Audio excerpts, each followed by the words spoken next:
This is Fort Churchill. First, I'll give a little history on it. This was Nevada's first and largest and most elaborate military outpost. It was active from its establishment in 1860 through an era rife with local and national conflict, and up to its abandonment in the fall of 1869. During this tumultuous yet significant decade in the history of Nevada and the American West, Fort Churchill helped to bring about a semblance of federal control over a quickly developing and resource-rich area that lacked effective government control. The troops stationed at Fort Churchill protected California-bound immigrants, safeguarded the Pony Express and telegraph lines, fought battles and skirmishes with local Native Americans, protected area settlements, intervened in minor disputes, and quelled any uprisings brought about by the Civil War. During the 1850s, Native Americans had from time to time attacked small immigrant parties and isolated ranches in the area, but no direct armed conflict developed. Dramatic events in 1860 would change this and lead to the establishment of Fort Churchill on the north bank of the Carson River, 25 miles east of the Comstock-era mines of Virginia City. In the spring of 1860, a Carson River trading post known as Williams Station was operating 10 miles northeast of the future site of Fort Churchill. On the morning of May 8th of 1860, one of the station keepers, named James Williams, returned to the station to find his two brothers and one helper dead and the building a smoking ruin. The attack may have been brought about by the station keeper's kidnapping of several Paiute women.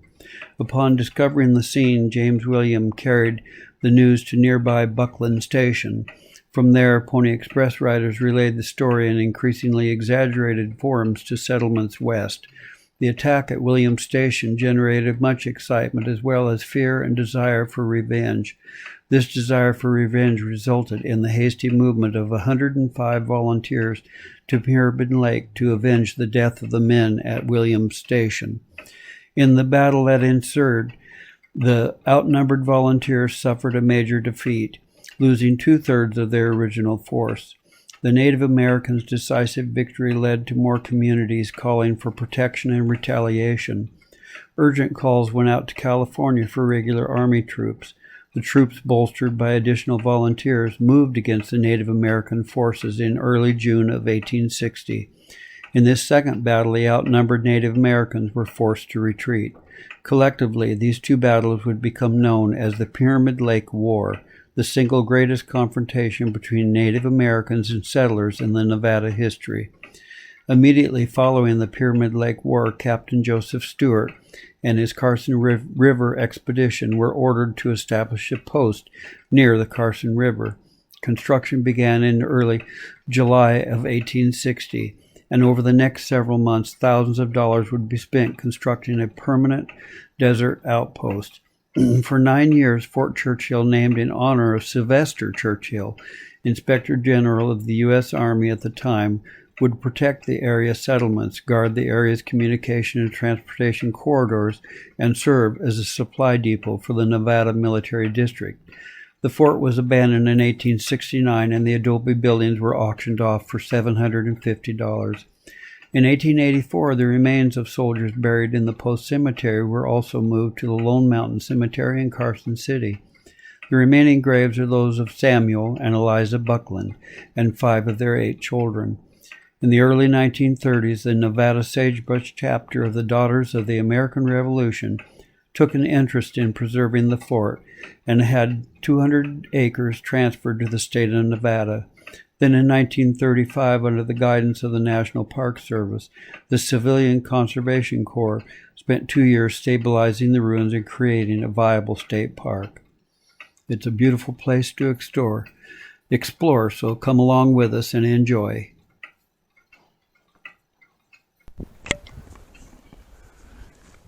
We are at Fort Churchill in Nevada, turning from Silver Springs, and we're here where it was an early, I believe it was 1860, somewhere in there, where the Army built this fort to protect the settlers coming into the area, the wagon trains.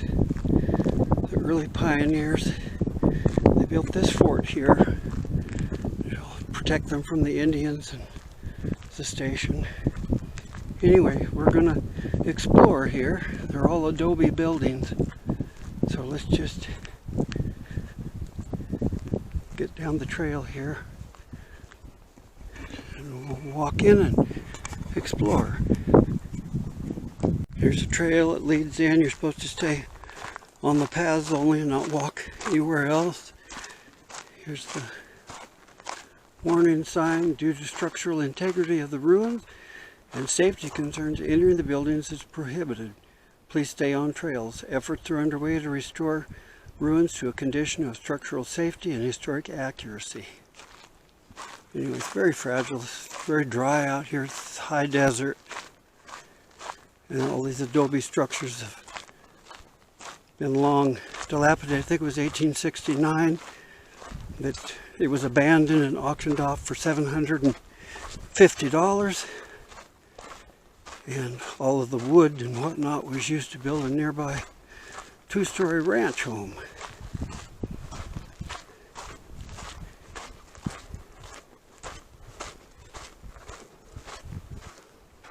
Another building clear over there. Really something.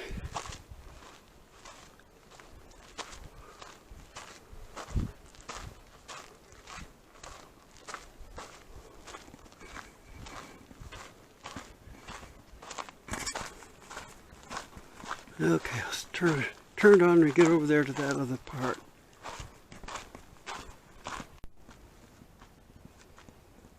Laundresses Quarters. Army regulations allowed for laundresses. The women who lived in this four-room structure provided essential backbreaking laundry services for the men at Fort Churchill who valued spit and polish. The Army provided living quarters and a daily ration for each woman. While the soldiers themselves paid for laundry services, the laundresses were often the wives of enlisted men. When rising construction costs threatened to eliminate the laundresses' quarters at the fort, the soldiers united to prioritize the completion of this building. The flies are terrible. Ugh. Hello? Is this June? This is Eileen. And we're on vacation and I just was messing with my phone and I accidentally dialed you. We're in Virginia City, Nevada. No, we're not.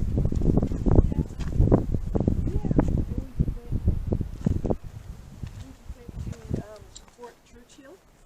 So we're here taking pictures and I'm sending them to the kids. Yeah. But anyway, yeah. Sorry I disturbed you. Yeah, you too.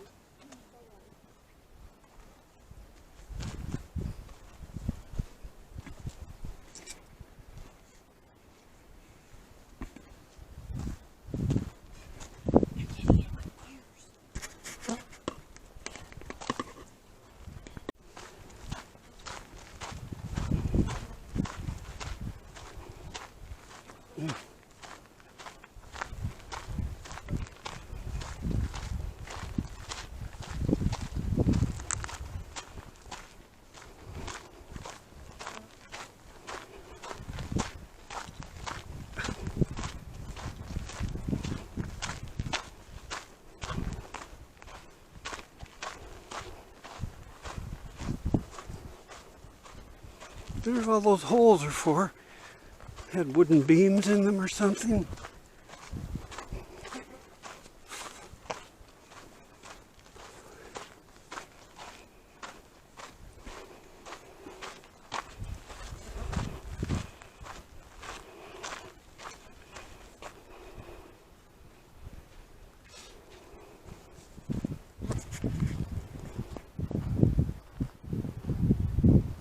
The hospital was distinctly L-shaped and included a kitchen, 3 small rooms, and a cellar. The exact number of patients the hospital could accommodate is unknown. Based on limited records, it seems likely there were 20 or fewer patients at any one time. A staff of 1 post surgeon and 1 matron treated and nursed both soldiers and civilians. The post surgeon was also responsible for sanitation on the post, including garbage disposal and company kitchen inspections.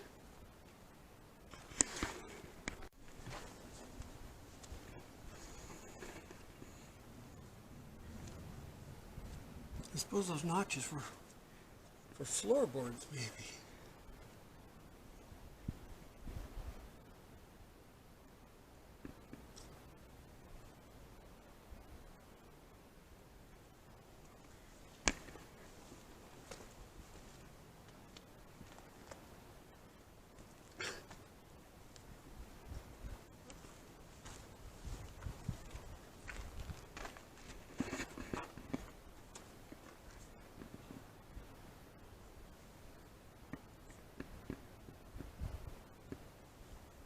Some beams up there.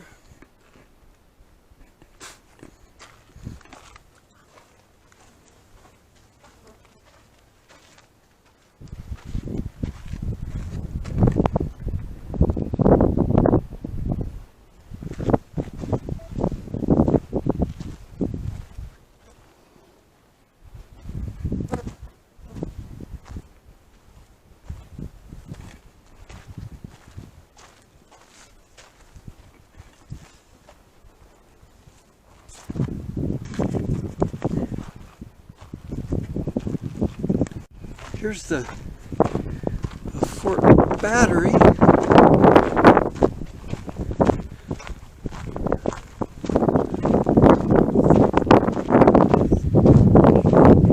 Actually see some of the Adobe bricks all worn down.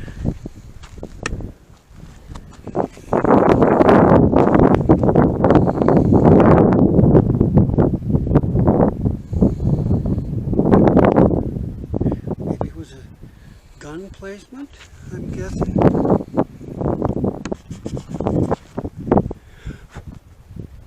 Horrible flies. They keep landing in our faces and going up our noses and our ears. It's terrible.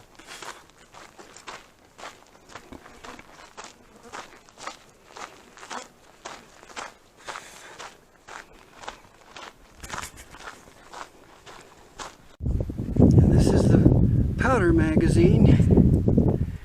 It just virtually looks like it was almost one just room divided partially.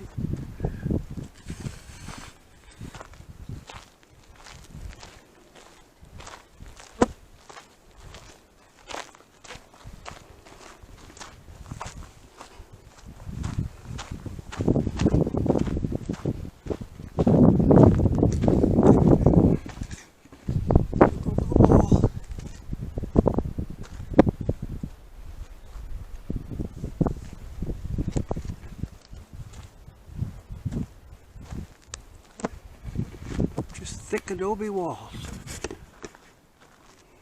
Back out here.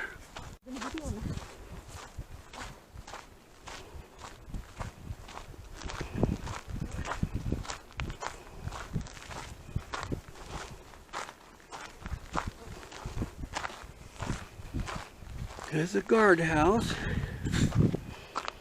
Guardhouse located in this isolated position on the south side of the grounds.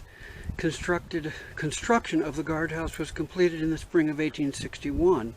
The building's two front rooms served as an office and as quarters for the guard on duty, while a cell block contained 4 7-foot by 4-foot cells.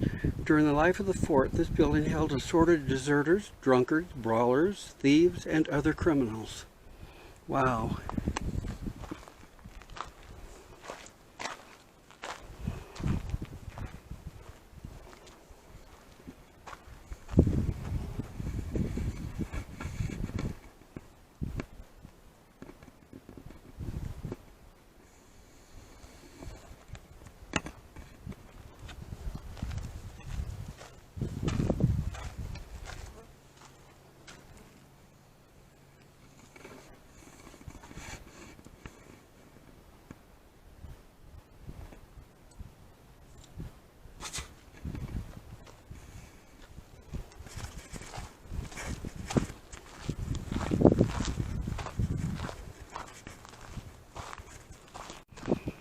Around the back side now.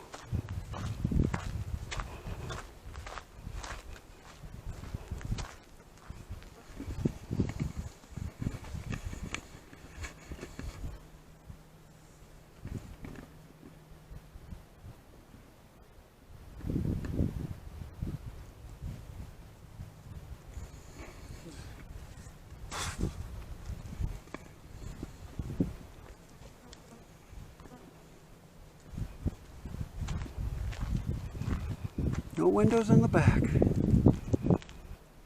Quite the building.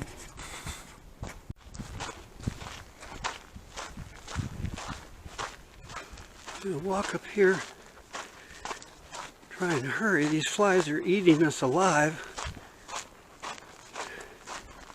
There's no wind. It'd be nice if there was.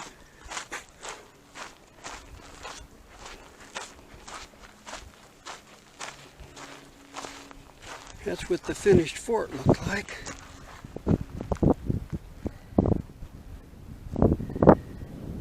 Back in the day. The finished fort. No known photographs of Fort Churchill from its period of operation exist today. Knowledge of the fort's physical aspects is limited to written descriptions and one lithographic drawing. The drawing shown here depicts Adobe buildings arranged in a square around the parade ground. Notice the absence of a defensive wall or barrier. Fort Churchill had no exterior walls since it was intended to be a regional base of operations and supply depot rather than a defensive post.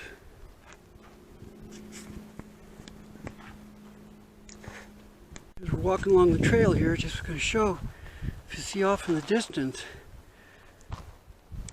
it's all trees all the way around.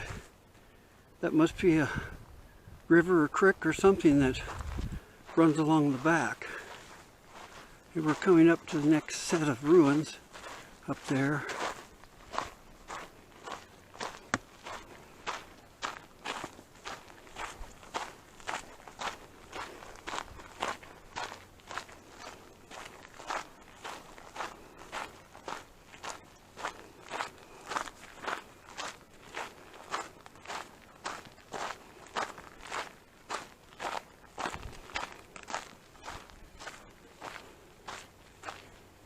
I think you can read that one.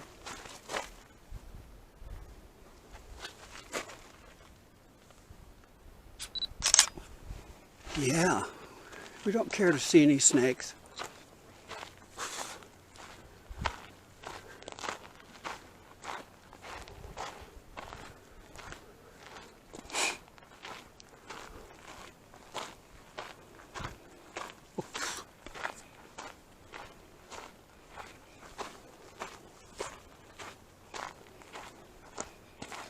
This is a barracks building.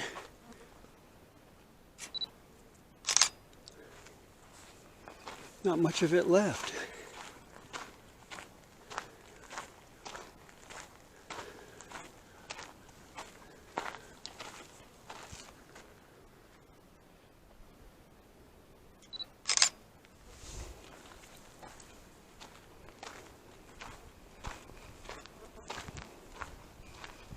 Real small.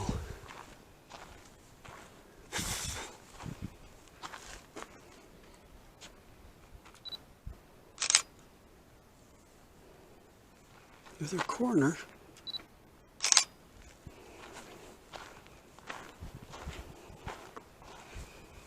These are all barracks here. That's completely gone.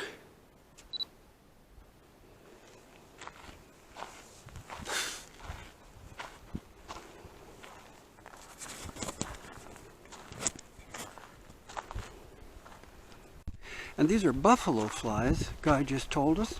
Closer you get to the river, which is below us, they breed really quick in the fast-moving water. So anyway, they're buffalo flies.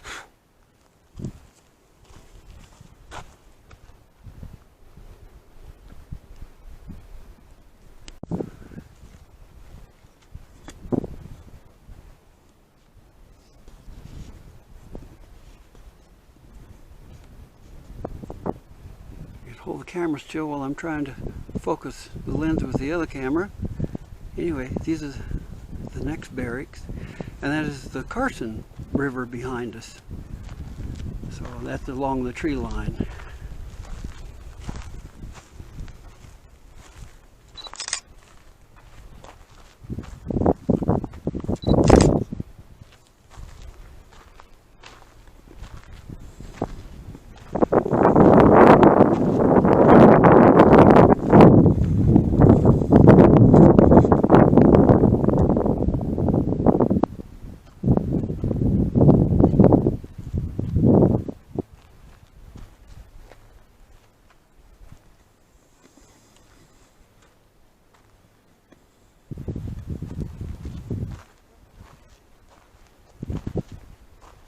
Appears as if there's no original wood in the structures. The wood that you do see is pressure treated material, so it's not original. That's the mess hall over there. And here we've got barracks and mess halls. Living quarters for one company of approximately 100 men consisted of 3 buildings, 2 barracks and a combined mess hall kitchen. By October 1866, barracks were up but only partially finished, have remained this way for years. For the enlisted men, life at Fort Churchill was isolated and unpleasant. They lived in dirt-floored barracks furnished with crude beds and chairs, ate a meager diet of beef, salt pork, bread, and coffee, and performed manual labor for only $13 a month. Recreation was largely limited to fishing on the river or drinking and playing cards at the post store or Buckland station.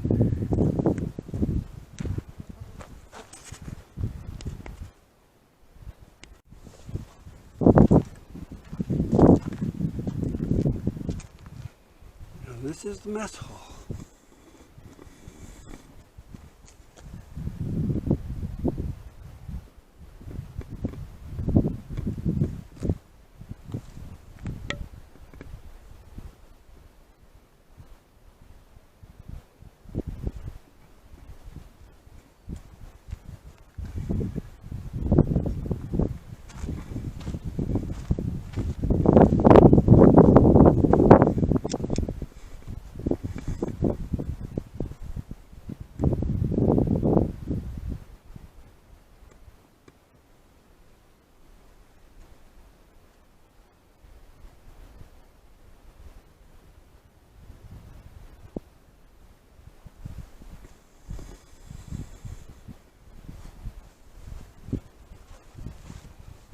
Work our way up to the next section here.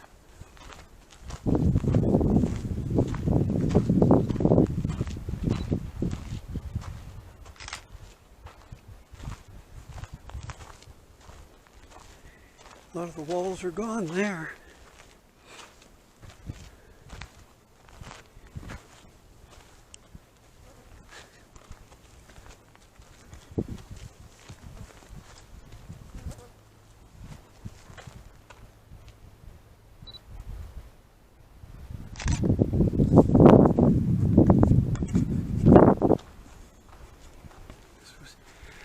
Barracks along here too that are long gone, it appears.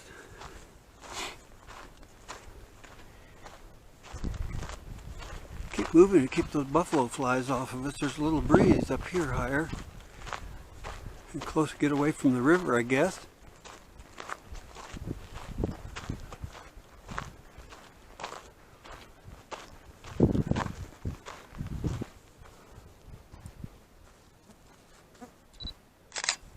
I can't imagine living out here back then with what they had, which was not much. You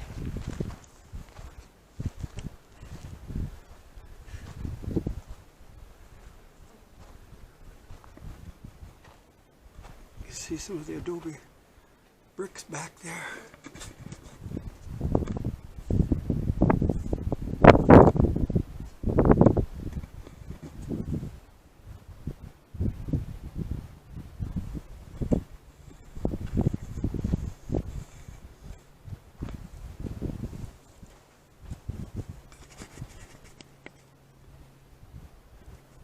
Next set of barracks. There was another mess missing. Nothing here at all. Looking back at that mess hall.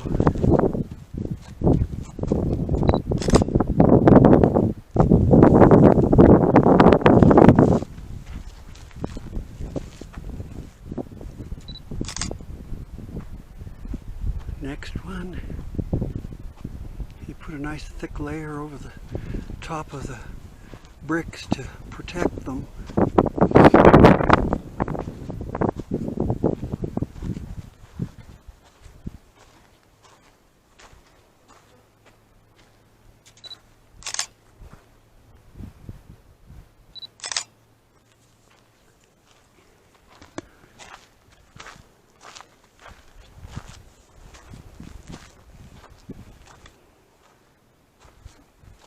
There's a doorway out the back.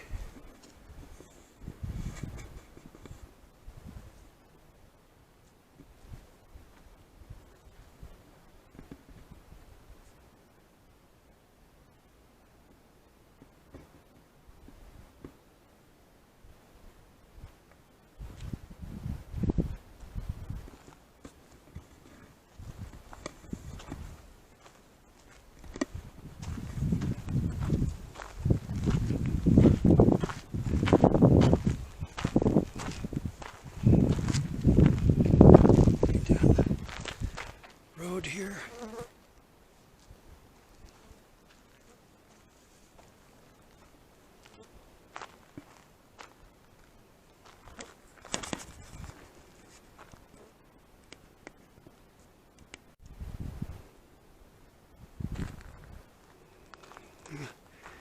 Walk up the path here up higher, so we'll start it again when we get up there.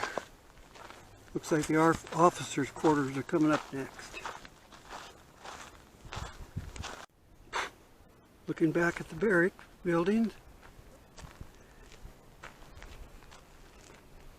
Got our house clear over. And here's where the officers' quarters were. There's nothing here at all now. Just a pile of Adobe, evidently. A little raised.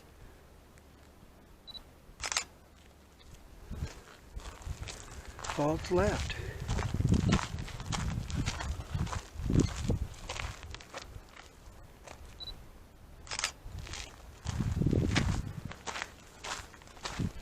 Next one's the same way.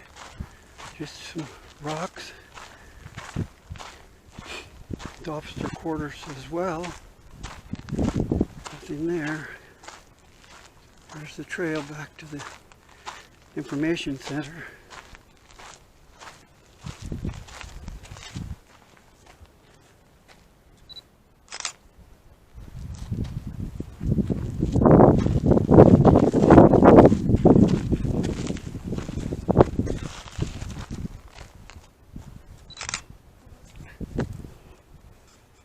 Alright, we'll turn it back on when we get to the next set of ruins.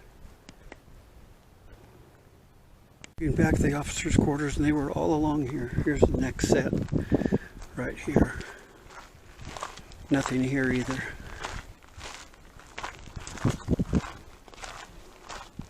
Another mound. Officers' quarters as well here. Just mounds, is all that's left of those. Right in here. A few folks around, not too many.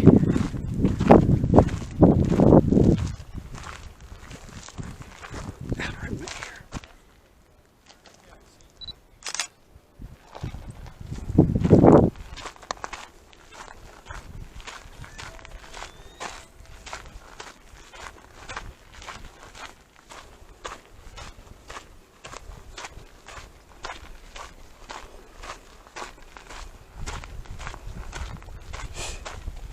Now this one's 2 stories.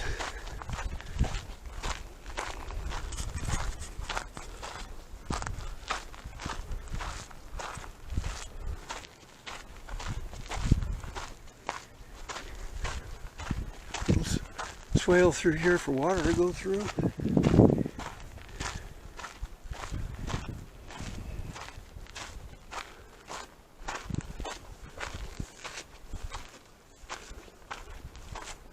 That's quite a building there.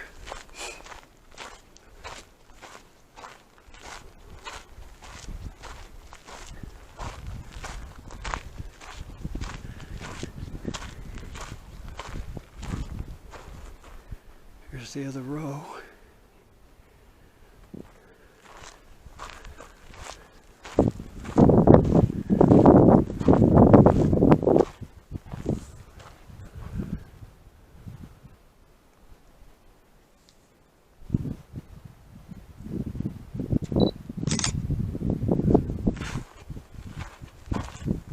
Flies are still eating us.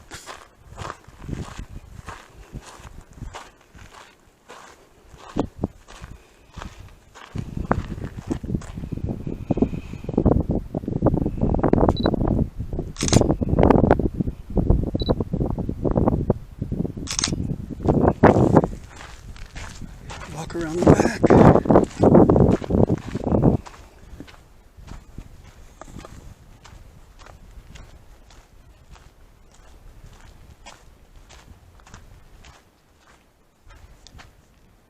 Some wood in there.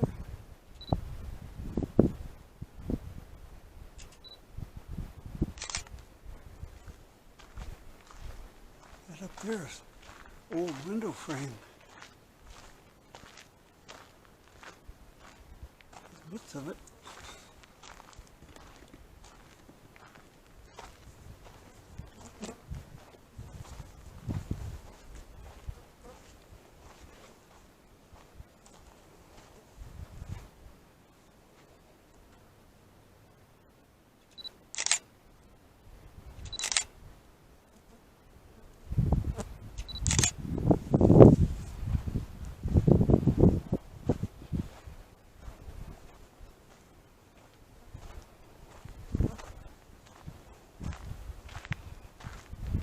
It is up there.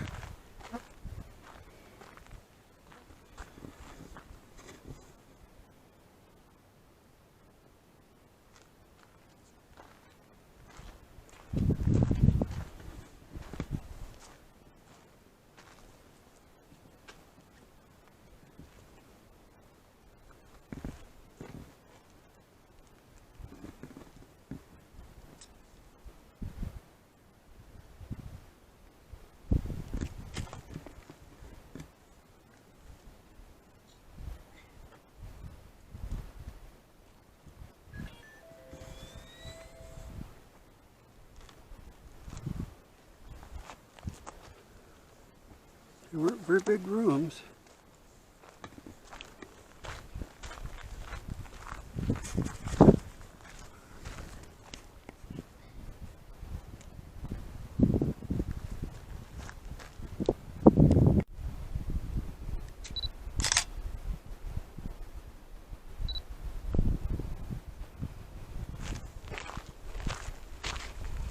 Walk on to the next one here.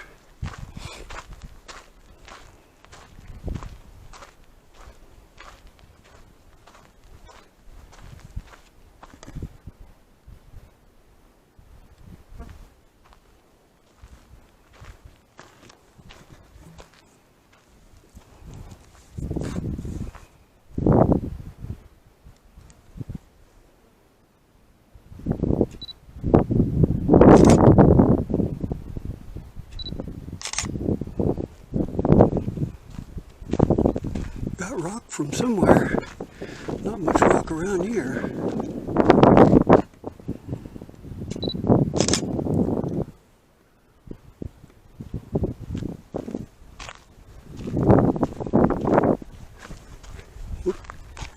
A hole in the wall there.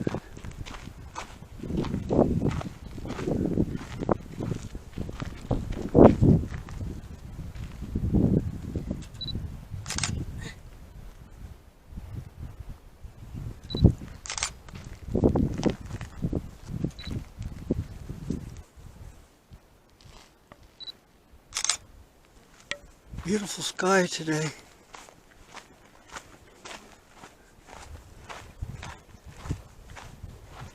It's all the rock foundation on this one.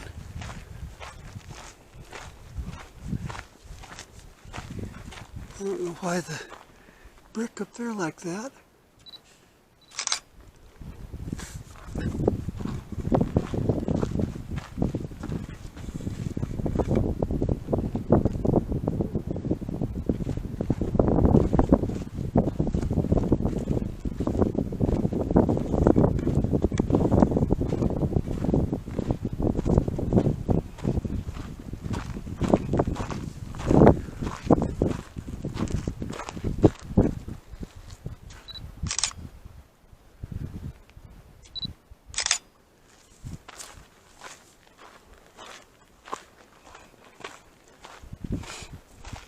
Officers' quarters. Officers' quarters and their families lived in 6 1.5-story buildings made of Adobe walls 20 inches thick.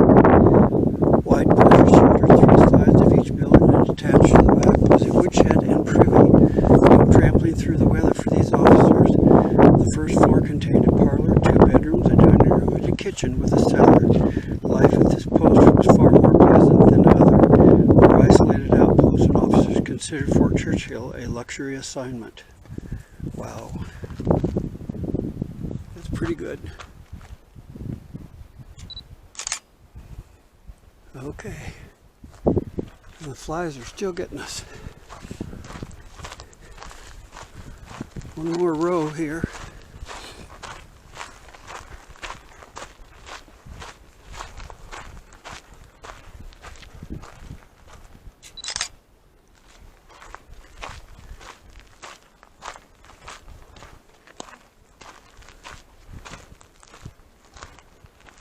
Small building.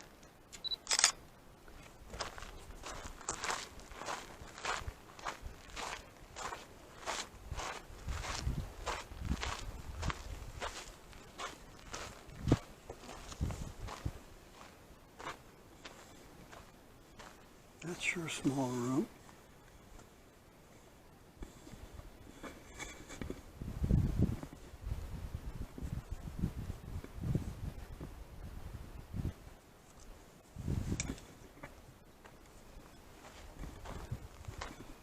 Here's the view. This is the commander's office. This 2-room building served as the administrative headquarters and courtroom for Fort Churchill. Though small, the office would have included everything necessary for the officer in charge to conduct business and communicate beyond the fort. The office served as a stop for the Pony Express and housed a telegraph to help spread news of major events across the country, including President Lincoln's election, the start of the Civil War, and Nevada's statehood.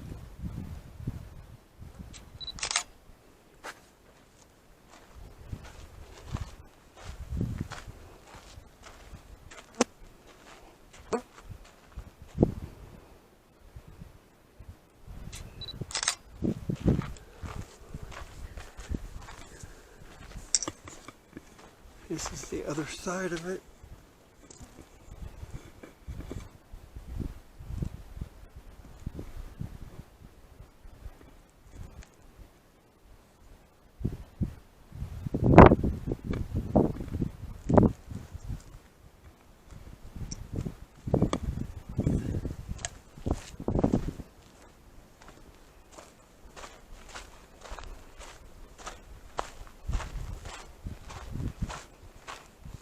Look back.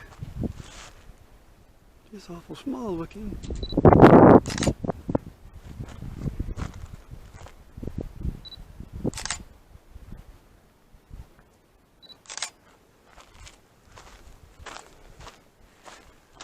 This is a storehouse.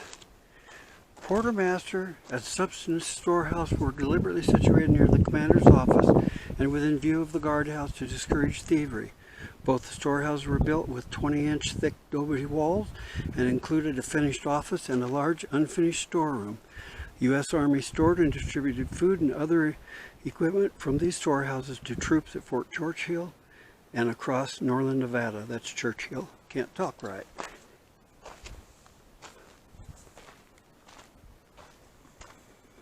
Only thing living in here is tumbleweed.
appears as if this is the largest building, certainly the largest rooms.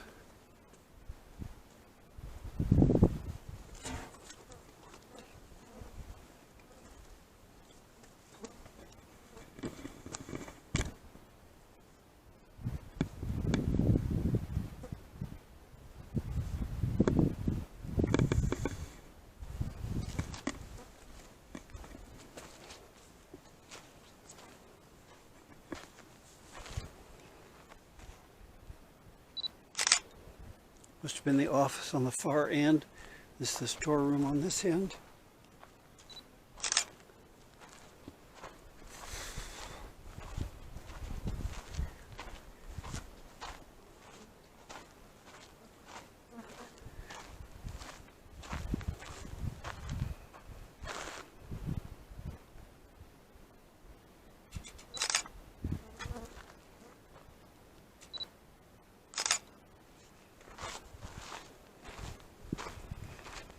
Another storehouse.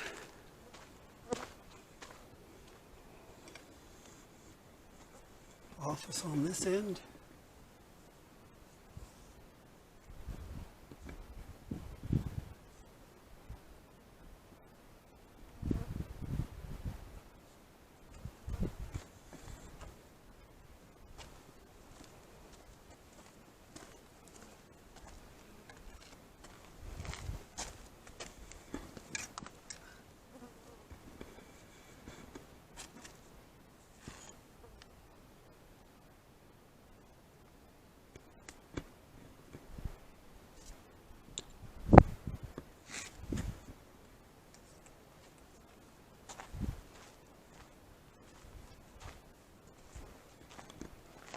Really fascinating.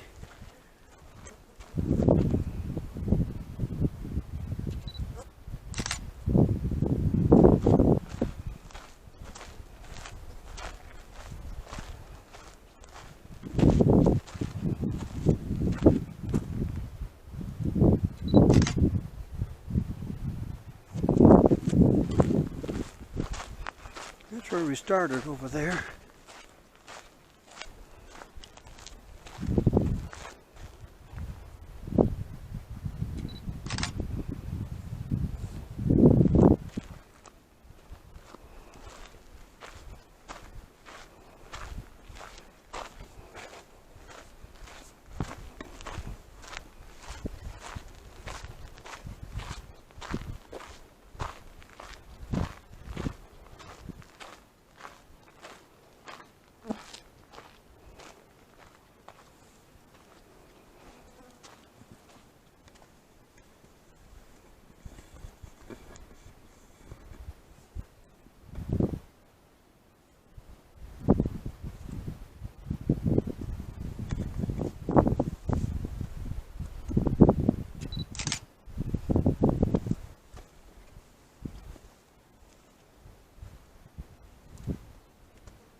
The hospital was distinctly L-shaped and included a kitchen, 3 small rooms, and a cellar. The exact number of patients the hospital could accommodate is unknown. Based on limited records, it seems likely there were 20 or fewer patients at any one time. Staff of 1 post-surgeon and 1 matron treated and nursed both soldiers and civilians. The post-surgeon was responsible for sanitation on the post, including garbage disposal and company kitchen inspections. Anyway, that's the last building. I think maybe I got it already, but I got it again. We're going to get out of here, head to the information center.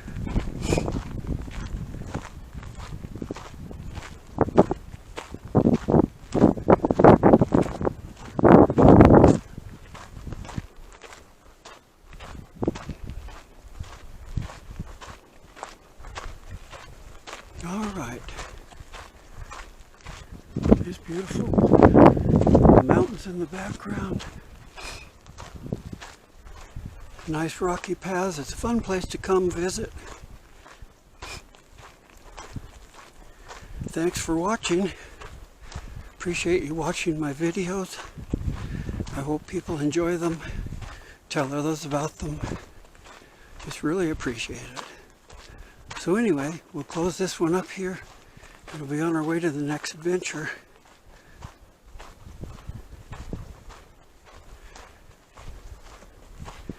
And by the way, leave me a comment too. Think I can do something better? Let me know.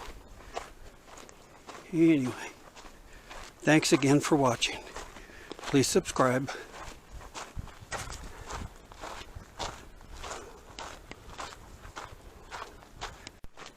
We're walking up to the Fort Cemetery here at Fort Churchill. It appears to me that it's locked. You can't go in.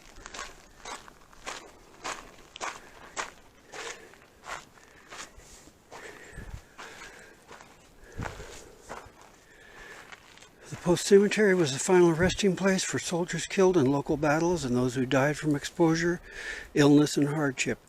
February of 1885, more than 15 years after the fort's abandonment, the remains of 44 soldiers were removed and reinterred in the Lone Mountain Cemetery in Carson City, Nevada.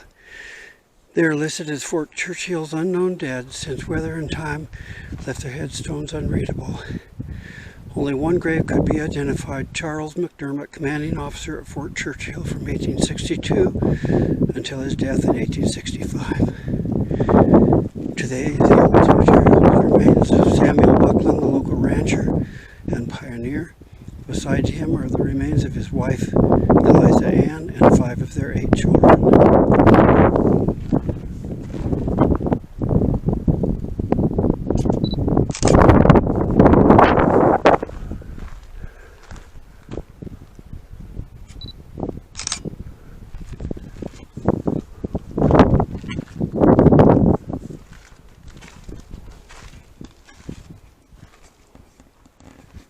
Sign just says unknown soldier.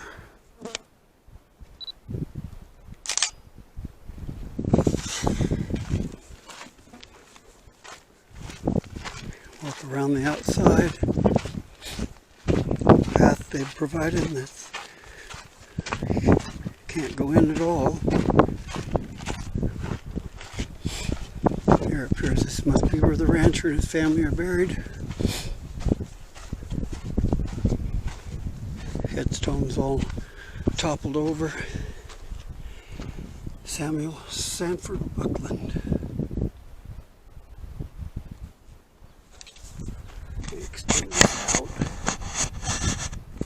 You can see it.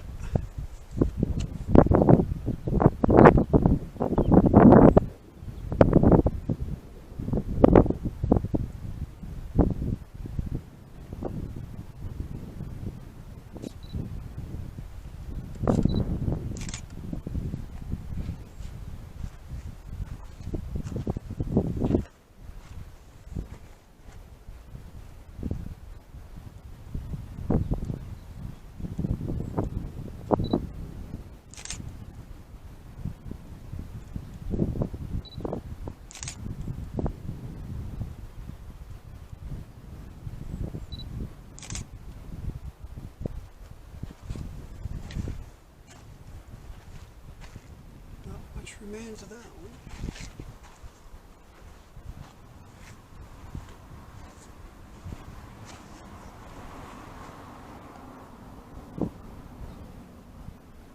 Eight months and 4 days old. Not very old.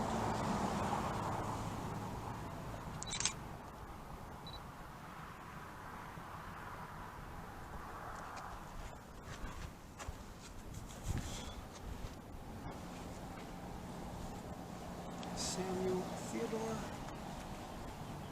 2 years, 9 months, and 26 days. Oh my.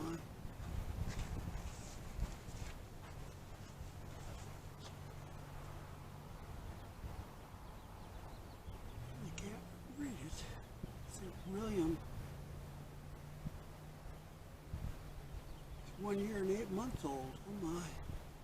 They lost all their children very, very young. And Daniel Burrier, 1866 at 35 years old.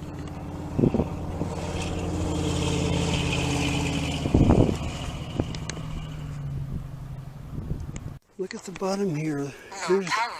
I didn't see these at first, but son of S.S. and E.A. Buckland died February 1st, 1865, age 1 year and 8 months old.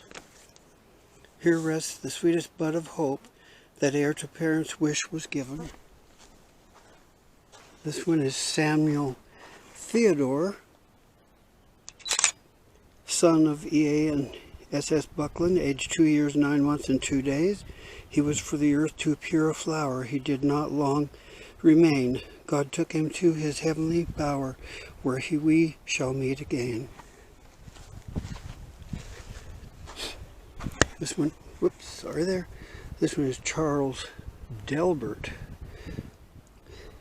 He was 8 years old, 8 months, and 4 days. He suffered long, but his suffering o'er, he has passed away through the golden door.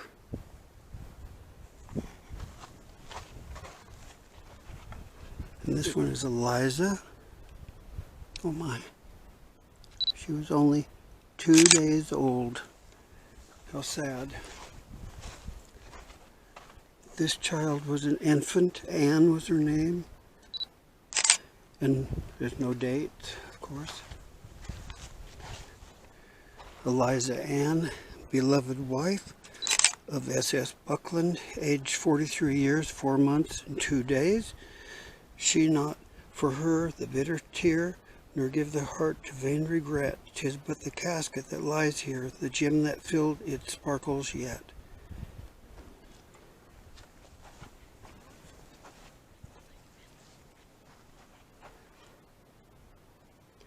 This one is Samuel Buckland, died December 28, 1884, at the age of 58 years, 3 months, and 15 days.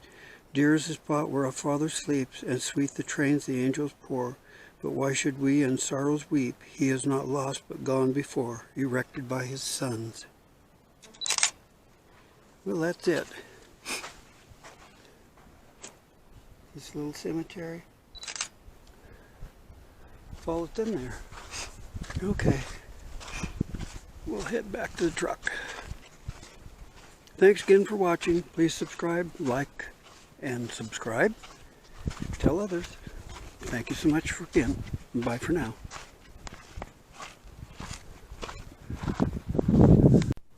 Here we're at the visitor center, and this is the field artillery. Here's a couple of cannons here.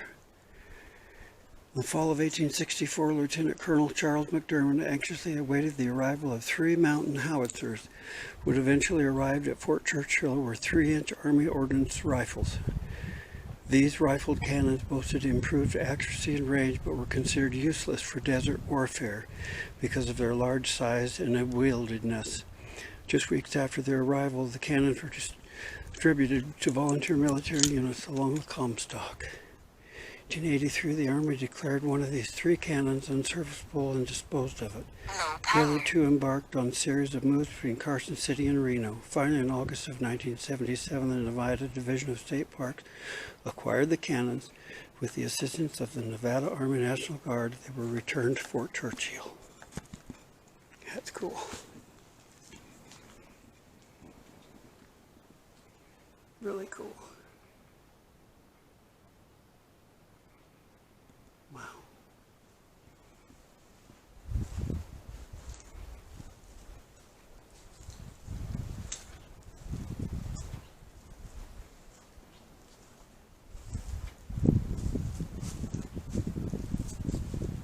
Wow. Those are neat. Really, really neat.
And looking over the visitor center.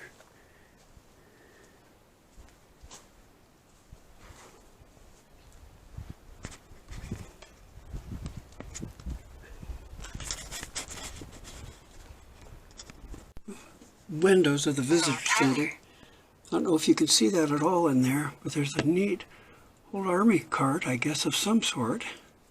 Really cool.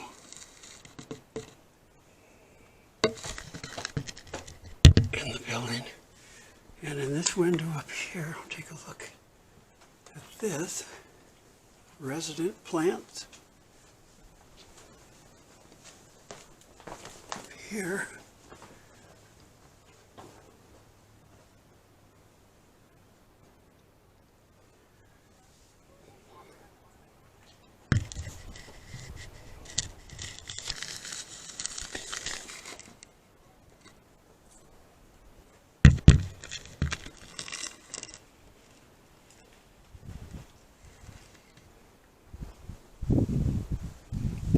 See if we can see through this window too.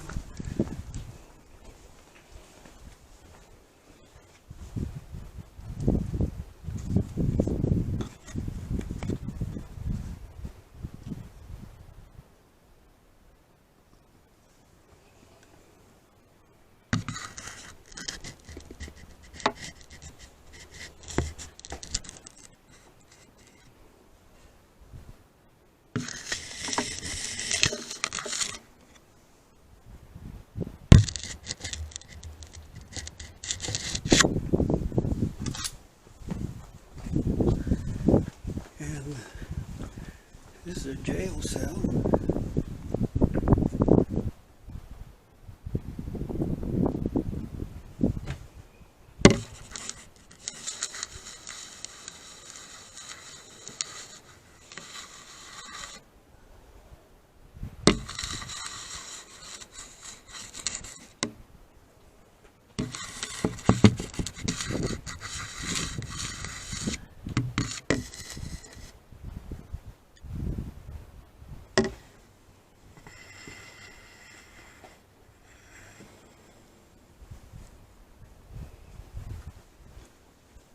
Yeah, the buildings aren't open now, everything's closed.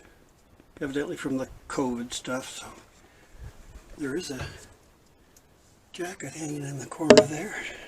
Didn't even notice that. There it is.